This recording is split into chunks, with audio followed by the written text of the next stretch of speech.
All right, so I'm still doing my 10 big influences that made it so I went from being a guy who never considered veganism to actually being a vegan. And this fourth one, probably the smallest of the 10 influences, but he was still an influence, and I think it was just based off consistency. So I was working at Mama's Fish House. I had been working there a long time. I was working there when I met Simon and before my friend moved out and stuff. And, you know, I did forget to mention one thing about the guy Simon. It was the first time that I had a good vegan mock meat. It was when him and my beautiful friend were out here in Maui. And you may have saw my review on Mana Foods and Maka, the new place they put up near the post office. Well, before Maka went up there, there was a place for a long time, like my first 11 years or so on this island, and probably before I showed up, called the Fresh Mint.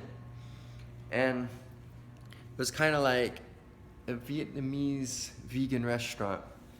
And Simon, he loved piñatas just like I do. That's how I found out about piñatas. And since my friend had arrived just shortly after I moved here, I hadn't even been on the island a year yet when my piñatas addiction began.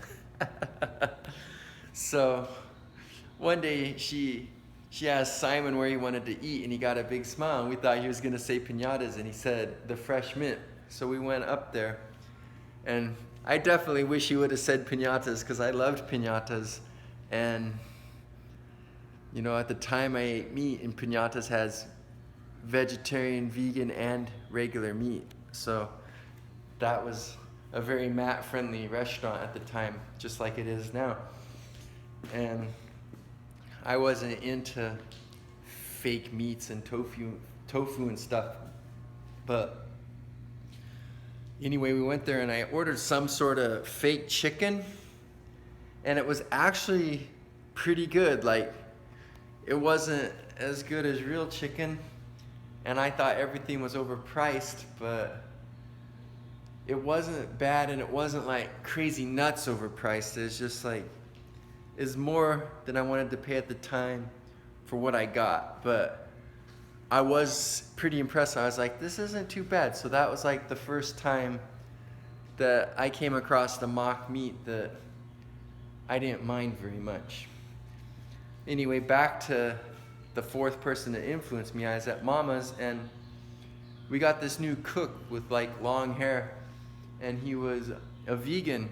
And you know, Mama's Fish House is like a 5-star restaurant. We win like all kinds of awards all the time. We're always like on the best 50 restaurants in the US and the best 100 restaurants in the world, and all these crazy different lists and different magazines and websites and whatnot. So it's like a really, really good place, and the food's awesome because like, I remember when I was a dish guy, I would see them bringing in the fresh catches those days, and then we have a fish cutting room. So that was the key. Like, the stuff was fresh. We cut it that morning and made it that night, so people aren't used to stuff that fresh. And then we have like all these vegetables grown up in Kula, so it's like Maui produce and whatnot. So it was just high quality stuff, and we charge a lot of money so we can afford to do the best. So, you know, seeing a guy in a restaurant like this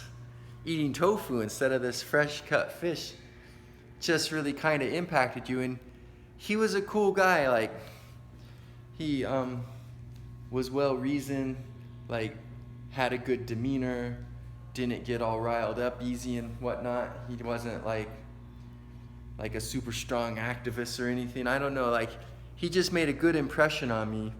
And seeing him eat his little tofu dinners with is basically like a mock meat. It'd be like a tofu version of all the delicious fish dinners we make. You'd see him making that for himself every night. It just was another one of those things that made a little bit of an impact. It's one of those things that made me think, like I figured there was some, like back in the day, I thought the only reason people were vegan was because they loved animals and had compassion for animals. And that is a very, very big reason. But I was unaware of like the environmental impact and all those things. So I never really got that from this guy, but he hinted at it, and it made me think, well, what's all going on here? So he did make a bit of a impact and stuff. He just not as much as maybe the other 9 people on the list, but I still wanted to include him.